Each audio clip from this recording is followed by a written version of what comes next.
Hello friends, मैं विकास पांडे एक बार फिर से स्वागत करता हूं आप सभी का हमारे यूट्यूब चैनल मैथ्स पांडे भैया पे। आज की वीडियो जो हमारी होगी वो रिलेशन फंक्शन की लेक्चर 1 की वीडियो होगी, जिसमें हम रिलेशन फंक्शन की इंट्रोडक्शन को देखेंगे। ठीक है, इससे पहले अगर हमारे पुराने लेक्चर्स नहीं देखे हैं तो मैं आपको रिकमेंड करूंगा आप पहले चैप्टर 1 कंप्लीट करके आए, दैट इज सेट्स का है, जिससे कि आपको उसका कांसेप्ट क्लियर हो जाएगा एंड उसी का सारा कांसेप्ट जो बेसिक कांसेप्ट होगा वो रिलेशन फंक्शन में यूज होगा। ठीक है, so without any further delay हम अपने चैप्टर को स्टार्ट करते हैं। तो अगर मैं सबसे पहले बात करना चाहूँ तो हम क्या करते हैं मैथमेटिक्स में, हम मैथमेटिक्स में किसी भी दो नंबर्स के बीच में, दो क्वांटिटीज के बीच में हम एक पैटर्न फाइंड आउट करने की कोशिश करते हैं। हमारा पूरा मैथ इसी पे बेस्ड है। अगर हम कुछ भी फॉर्मूला ड्राइव करते हैं या फिर कोई सी भी क्वांटिटी को हम लोग कंपेयर करते हैं तो उससे हमें जो आउटकम मिलता है वही तो हमारा मैथमेटिक्स है। सो ये जो हमारा चैप्टर रिलेशन फंक्शन का, इसमें भी जो हमने इससे पहले जो पढ़ा है सेट्स का, हम उसके बारे में उसमें क्या क्या पैटर्न्स होते हैं, क्या क्या उसमें तरीके होते हैं, कैसे दो क्वांटिटी दो सेट्स के बीच में हम रिलेशन फाइंड करते हैं, हम उस चीज के बारे में देखेंगे। ठीक है, अगर मैं एक एग्जांपल लेना चाहूँ तो कुछ ऐसा होगा, हमारे पास दो नॉन एम्पटी सेट है ए एंड बी, तो उनके बीच में अगर मैं रिलेशन स्टैब्लिश करना चाहूँ तो कैसे होगा। ये हो सकता है कि फर्स्ट सेट जो है सेकंड सेट से 3 कम हो, 2 ज्यादा हो, 2 से मल्टीप्लाई हो रहा हो, 3 से डिवाइड हो रहा हो, कुछ भी क्वांटिटी हो सकती है। तो उन दोनों सेट्स के बीच में जो हमारा रिलेशन एस्टैब्लिश हो रहा होगा ना, उस चीज के बारे में एक्चुअली हम आज देखने वाले हैं। ठीक है, सो वेरी फर्स्ट स्टेप जो हमारा होगा इस रिलेशन को फाइंड आउट करने में, वो हम पढ़ेंगे कार्टेशियन प्रोडक्ट के थ्रू। ठीक है, तो सबसे पहले हम ये देखते हैं कार्टेशियन प्रोडक्ट होता क्या है एंड देन उसके बाद हम आगे लेक्चर्स में चलेंगे। ठीक है, सो Cartesian product CR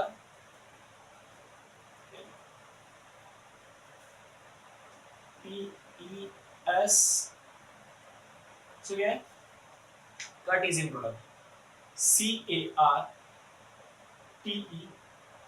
CARTESIAN Cartesian product. ठीक है,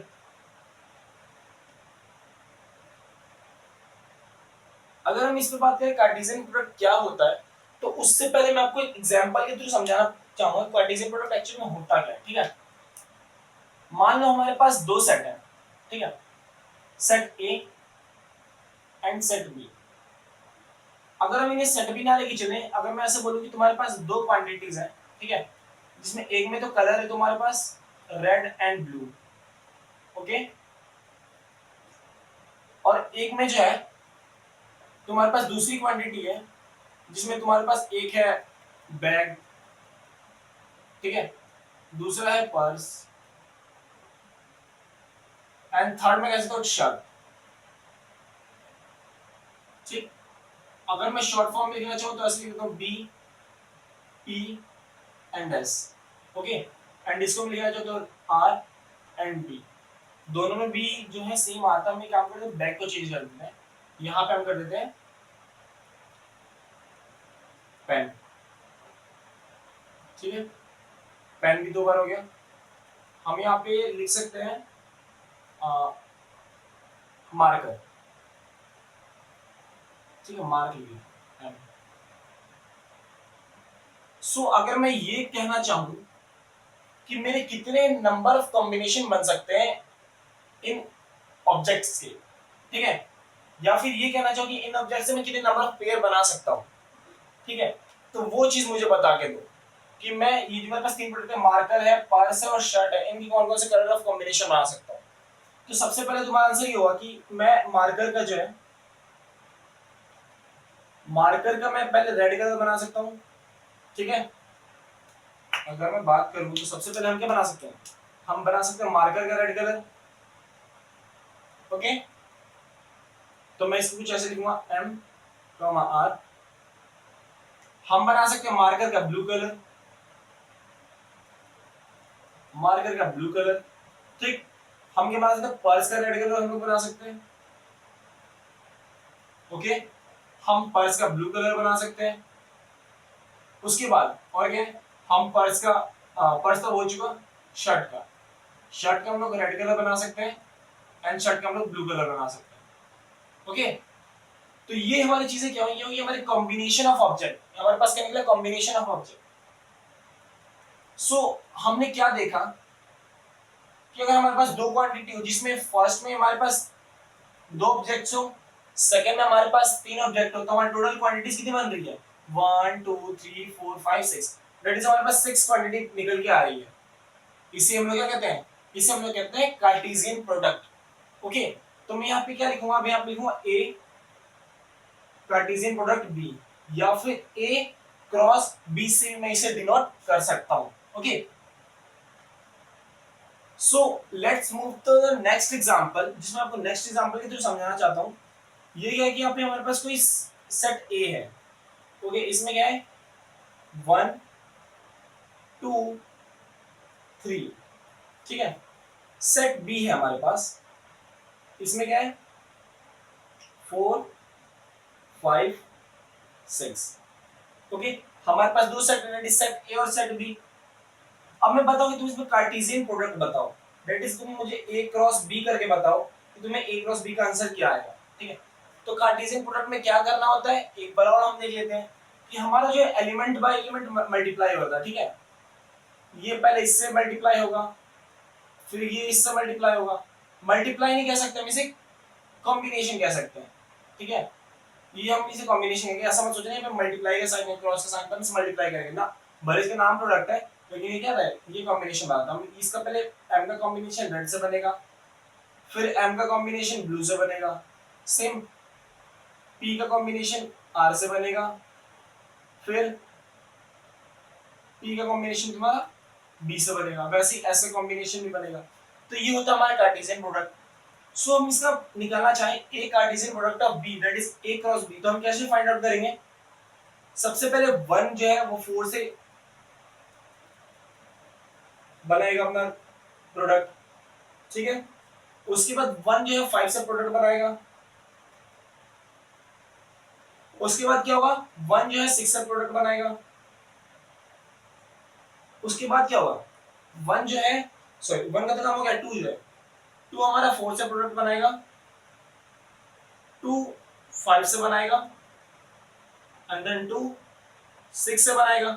ठीक है, आगे चले कॉमा, आगे क्या होगा कि 3 जो है वो 4 से हमारा बनाएगा कॉम्बिनेशन। ठीक है, प्रोडक्ट कह सकते हो। 3 जो है 5 से प्रोडक्ट बनाएगा, एंड देन 3 जो है वापस से 6 से बनाएगा। ठीक है, तो ये हमारे पास क्या निकला, हमारे से कार्टेशियन प्रोडक्ट आ गया।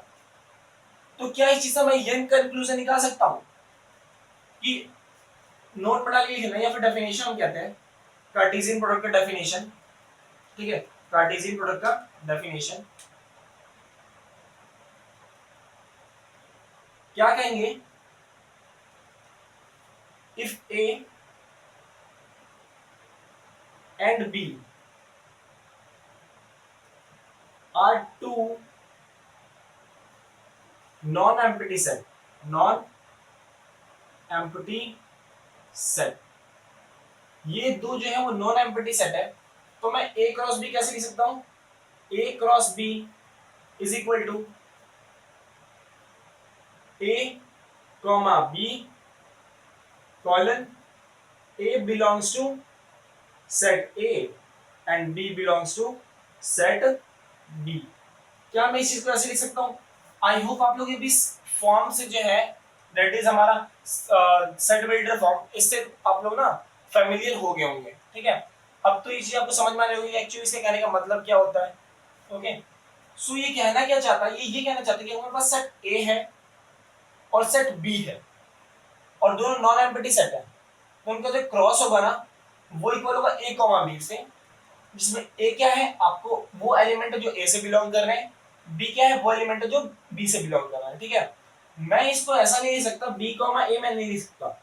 अगर मैं बी कॉमा ए लिखता हूं तब इसका डेफिनेशन जो है वो चेंज हो जाएगा, तब वहां पे क्या हो जाएगा B belongs to A and A belongs to B, तो इससे इसका डेफिनेशन जो है वो चेंज हो सकता है। इसीलिए इसका जो डेफिनेशन होगा ये जेन्युइन डेफिनेशन होगा। ओके, यहां से अब आई होप आप लोगों को इतना पॉइंट समझ में आ गया, बहुत इजी है ये वाला पार्ट। ठीक है, उसके बाद अगर हम नेक्स्ट अपने टॉपिक की तरफ बढ़ना चाहें या फिर नेक्स्ट एग्जांपल की तरफ बढ़ना चाहें तो एक और एग्जांपल के थ्रू समझ लेते हैं। ठीक है, मान लो ये हमारे पास है कोई सेट है, ए एंड ई। ओके, हमारे पास ए कोई सेट है जिसमें ए और ई एलिमेंट है, बी कोई सेट है जिसमें 5 एलिमेंट है। क्या मैं ऐसा लिख सकता हूँ क्या? चलो ऐसा ऐसे लिखते हैं, b इज इक्वल टू 5। क्या मैं इसका कार्टेशियन प्रोडक्ट निकाल सकता हूँ? क्या मैं इसका कार्टेशियन प्रोडक्ट निकाल सकता हूँ? ठीक है, सो तुम लोग क्या कहना चाहोगे कमेंट में बताना। अगर मैं बोलना चाहूँ कि नहीं निकाल सकता, क्यों नहीं निकाल सकता? क्योंकि यहाँ पे मेरे पास 2 एलिमेंट है और ये मेरा 5 है, ये 5 के इक्वल है, इसका मतलब इसके पास एक भी एलिमेंट नहीं है। सेट बी के पास हमारे क्या एक भी एलिमेंट नहीं है, तो मैं इसका कार्टेशियन नहीं निकाल सकता क्योंकि मैं डेफिनेशन में क्लियर लिखा हुआ है टू नॉन एम्प्टी सेट। इसका मतलब इसका तो कार्टेशियन प्रोडक्ट पॉसिबल नहीं होगा। लेकिन ऐसा जरूर हो सकता है कि हमारे पास ए हो जिसका एलिमेंट ए बी हो और हमारे पास बी हो जिसमें अगर एलिमेंट 5 हो, ठीक है, जिसका एलिमेंट 5 हो, तो अब इसका मैं कार्टेशियन प्रोडक्ट निकाल सकता हूं? ऑफ कोर्स निकाल सकते हैं। कैसे? a cross b is equal to a, 5 और उसके बाद आपके पास आते हैं b, 5। ये आ गया आपका कार्टेशियन प्रोडक्ट इसका। तो ऐसे कुछ निकलता है हमारा कार्टेशियन प्रोडक्ट। ठीक है, इनसे रिलेटेड कुछ पॉइंट्स हमारे पास कार्टेशियन प्रोडक्ट से रिलेटेड जो कि जरूरी हो जाते हैं हमें कार्टेशियन प्रोडक्ट को लिखने के लिए। ठीक है, या फिर इनके कुछ प्रिंसिपल है, इनके कुछ ये कह सकते हो कि कंक्लूजन्स है, वो हमारे पास क्या कुछ रिमार्क्स है, वो क्या है उसके बारे में बात करते हैं। सो वी जस्ट हियर कहाँ पे लिखूं? चलो यहाँ पे लिखते हैं, डेफिनेशन आप होगी यहाँ पे लिख देते हैं। ठीक है, तो यहाँ पे रिमार्क्स डाल के लिखना, क्या क्या रिमार्क्स है इसके।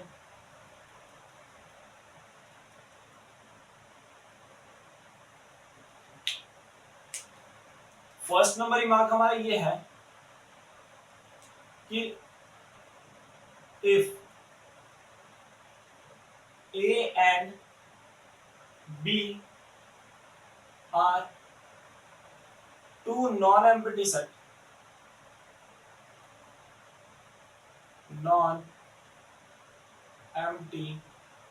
set, ठीक है, then their Cartesian product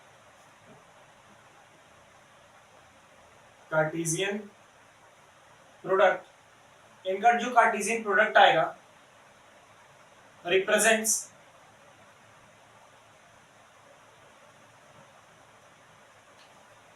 first element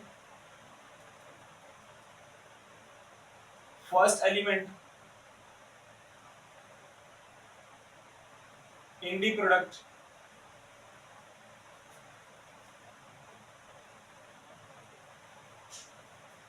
first element and लिख दो, first element and second element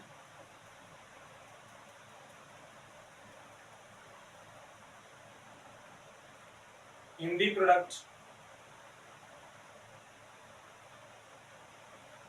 first element and second element in the product belongs to represent या फिर represents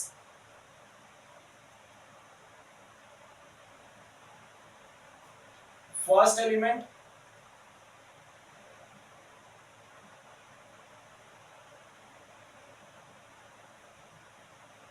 belongs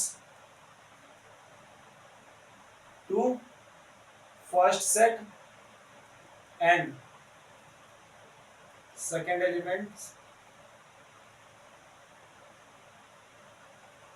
belongs to second set। ठीक है, तो ये हमारे कहने का मतलब कि जैसे मैंने अभी अभी आपको यहाँ पे ये चीज क्लियर करी कि मैं यहाँ पे a, b ही लिखूंगा, जिसका मतलब क्या कि हमारा a जो है वो सेट a से बिलोंग कर रहा है और एलिमेंट b जो है वो सेट b से बिलोंग कर रहा है। इसको मैं ऐसा नहीं लिख सकता कि b, a करके मैं नहीं लिख सकता इस चीज को। ठीक है, फिर इस तरह ये रॉन्ग हो जाएगा, तो ये चीज हमें नहीं लिखनी है। ये इसका रिमार्क नंबर 1 है। अगर हम अगले रिमार्क की चलें तो अगला रिमार्क हमारा क्या होगा? सो रिमार्क नंबर 2 पे आते हैं। ठीक, रिमार्क टू हमें क्या क्या रहता है कि टू डिटरमाइन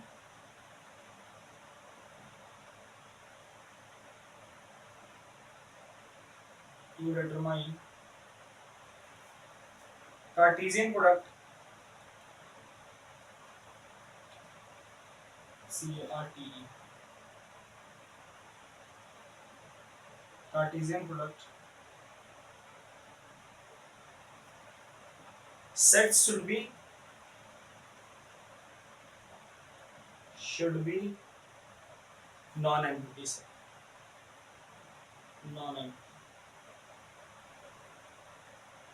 ठीक है। कि अगर हम किसी भी सेट का जो है वो कार्टेशियन प्रोडक्ट निकालते हैं तो वो सेट हमारे पास कहीं भी एम्प्टी सेट नहीं होना चाहिए। हम कार्टेशियन प्रोडक्ट एम्प्टी सेट का नहीं निकाल सकते, हम हमेशा निकालेंगे फाइनाइट सेट का या फिर इनफाइनाइट सेट का, बस वो नॉन एम्प्टी सेट होना चाहिए, हम उसका निकालेंगे। तो ये हो गया हमारा रिमार्क नंबर 2, ठीक है। आगे हम बढ़े रिमार्क नंबर 3 में, तो वो क्या कहता है उसे देख लो। यहाँ पे नोट डाउन करता हूँ रिमार्क नंबर 3। ओके, सो रिमार्क नंबर 3 ये हमारा क्या कहता है, इफ there are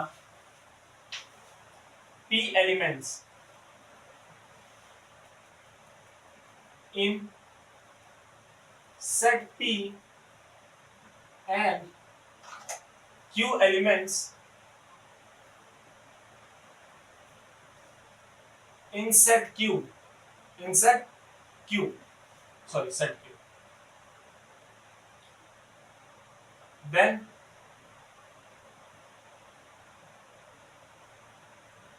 ठीक है। यहाँ पे अब थोड़ी सी मैथमेटिक्स फॉर्म में लिख लेते हैं। तो क्या लिखूंगा मैं, यहाँ पे number of element in set P is equal to P हो जाएगा हमारा, and number of elements in set Q is equal to Q हो जाएगा। देन P क्रॉस Q में नंबर ऑफ एलिमेंट्स जो होंगे वो इक्वल होंगे किसके, P क्रॉस Q के या फिर P इंटू Q के, P मल्टीप्लाई बाय Q, ये जो है इसके इक्वल होंगे।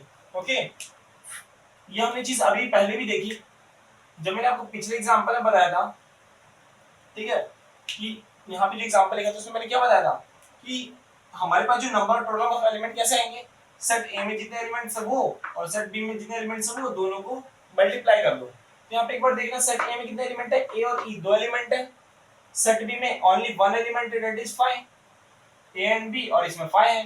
तो टोटल नंबर ऑफ हमारे पास कितने बनेंगे इसके Cartesian product, 2 into 1 that is 2। तो यहाँ पे एलिमेंट नंबर 1 एलिमेंट नंबर 2, यहाँ पर पास दो कार्टेशियन प्रोडक्ट बने, तो इसका आंसर क्या हो जाएगा, P into Q हो जाएगा। ठीक है, अगले रिमार्क की तरफ बढ़ते हैं।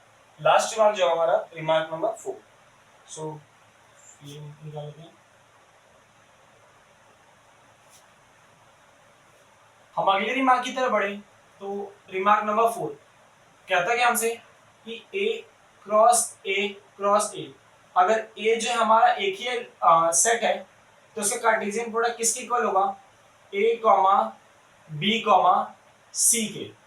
ठीक है, which is where A comma B comma C belongs to set A, जो कि ए बी सी तीनों किससे बिलोंग कर रहे होंगे, सेट ए से बिलोंग कर रहे होंगे। ये रहा रिमार्क नंबर 4। सो हमारे कुछ रूल्स थे कार्टेशियन प्रोडक्ट के, वो यहाँ पे मैंने लिख दिए हैं। ठीक है, ओके, अब back to remark number 1, remark number 1 की तरफ बढ़ते हैं। ठीक है, तो क्या इसके थ्रू हम एक क्वेश्चन सॉल्व कर सकते हैं, क्या इसके थ्रू क्वेश्चन सॉल्व कर सकते हैं? चलो वही करके देखते हैं। यहाँ पे लिखता हूं कि हमारे पास ऐसा है, A B is equal to 1,2। ठीक है, कि हमारे पास कोई सेट है ए और बी, कोई सेट है हमारे पास ए और बी जिसका क्रॉस हमें ये दे रखा है, ए क्रॉस बी हमारे किसके इक्वल है, ए क्रॉस बी हमें ये दे रखा है 1,2।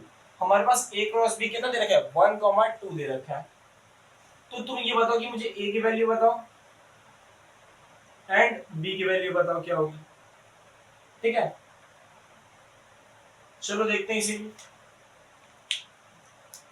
सो जो मेरा रूल नंबर 1 जो कहता है, रिमार्क नंबर 1, वो क्या कहता है कि अगर हमारे पास दो नॉन एम्प्टी सेट है ए और बी, तो दोनों का जो कार्टेशियन प्रोडक्ट होगा उसमें फर्स्ट एलिमेंट सेट ए को शो कर रहा होगा या फिर सेट ए से बिलोंग कर रहा होगा, और सेकंड एलिमेंट सेट बी को शो कर रहा होगा या फिर सेट बी से बिलोंग कर रहा होगा। ठीक है, तो इस केस में हमारा क्या हो जाएगा, a इज इक्वल टू 1 के इक्वल हो जाएगा और b इज इक्वल टू 2 के इक्वल हो जाएगा। क्या ये चीज आपको समझ में आई? आई होप समझ में आ गई होगी। ठीक है, एक और क्वेश्चन करते हैं इस पे बेस्ड। अगर a और b हमारे दो नॉन एम्प्टी सेट है, जिसमें से उसके कार्टेशियन प्रोडक्ट a और b कार्टेशियन प्रोडक्ट कुछ ऐसे है। ठीक, क्या है हमारा 3x/4 minus 2y is equal to -3, तो मुझे x और y की वैल्यू बताओ, x एंड y की वैल्यू बताओ कि x और y की वैल्यू हमारी क्या होगी। ठीक है, जरा सॉल्व करना इसे क्या आता है हमारा, सॉल्व करने में देखो क्या आता है। हम क्या कहते हैं कि हमारा फर्स्ट एलिमेंट जो होगा वो फर्स्ट एलिमेंट के इक्वल होगा। ठीक है, तो क्या होगा इसमें 3x/4 is equal to -3, okay, and similarly -2y is equal to 12। तो यहाँ से x की वैल्यू क्या निकल के आ जाएगी, 3 से 3 कैंसिल आउट हो गया, x की वैल्यू -4। ठीक है, और यहाँ पे देखना y की वैल्यू ये 6 बार में कैंसिल हो गया, तो क्या हो गया -6। सो यहाँ से हमारी x और y की वैल्यू मिल गई। ठीक है, ये हो गया हमारा कार्टेशियन प्रोडक्ट का पूरा कंसेप्ट। ठीक, सो ये भी हमने दो सेट के ऊपर बात की कि हमारे पास कोई दो सेट है, उनके बीच में कार्टेशियन प्रोडक्ट क्या होगा। अगर मैं एक और एग्जांपल लूं जिसमें 3 सेट हो, ठीक है, उसके बारे में आपका क्या ख्याल है, एक बार बताइएगा।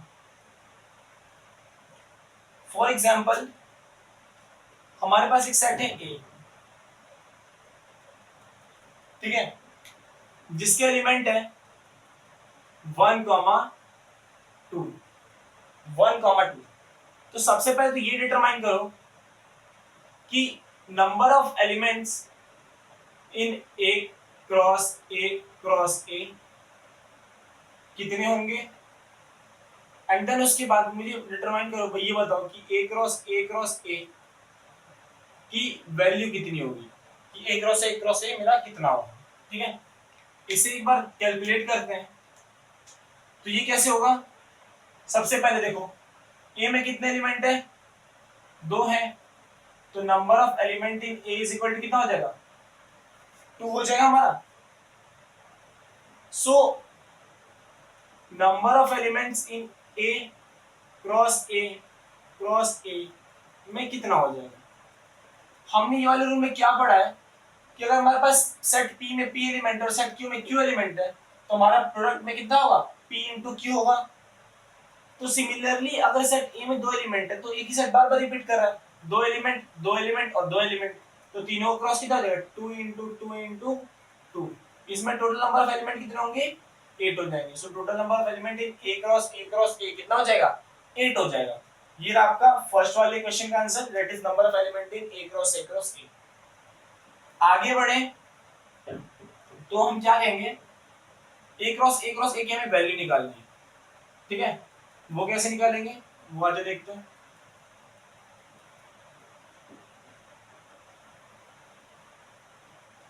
सो ए क्या है हमारा, एक बार और लिख लेता हूं 1,2। ठीक, हमने क्या पढ़ रखा है अभी, ये वाले लास्ट वाले में हमारे उसमें आई थिंक वो यहाँ पे चला गया, जो सेकंड नंबर पे लिखा था, नहीं ये रहा, सॉरी, फोर्थ नंबर रिमार्क कि A cross A is equal to A B C, where A B C belongs to A. तो तीनों ए से बिलोंग कर रहे हैं, यहाँ पे लिखते हैं A cross A is equal to, यहाँ पे सेट बनाएंगे अपना। सबसे पहले क्या आएगा कि इसका मतलब क्या 1,2 इंटू 1,2 या फिर क्रॉस 1,2 यही चीज लिखी जाएगी इसको, ठीक है, इसको हम लोग यही लिखेंगे ना। तो एक बार देखना 1 कॉम्बिनेशन 1 से और इसके 1 से बनाना, यहाँ पे क्या आ जाएगा 1 1 1 आ जाएगा, उसके बाद 1 1 2 1 1 2, उसके बाद क्या कह सकते हैं हम इसमें 1 2 1, अब इनसे हम 1 को लेके चल रहे हैं, उसके बाद क्या कह सकते हैं 2 1 1, ठीक है, ये कह सकते हैं। उसके बाद देखो अब जरा 2 को उठाना तो क्या हो जाएगा हमारा 2 2 2, ये हो गया, एंड देन उसके बाद 2 2 और लास्ट वाले का 1 ले लिया हमने। अगला कॉम्बिनेशन 2 सेकंड वाले का 1 हो गया, उसके बाद 2 हो गया। अगला कॉम्बिनेशन 1 2 एंड देन 2 3 4 5 6 7 8। सो हमने क्या निकाला था हमारा a क्रॉस a में कितने नंबर ऑफ एलिमेंट होंगे 8 होंगे।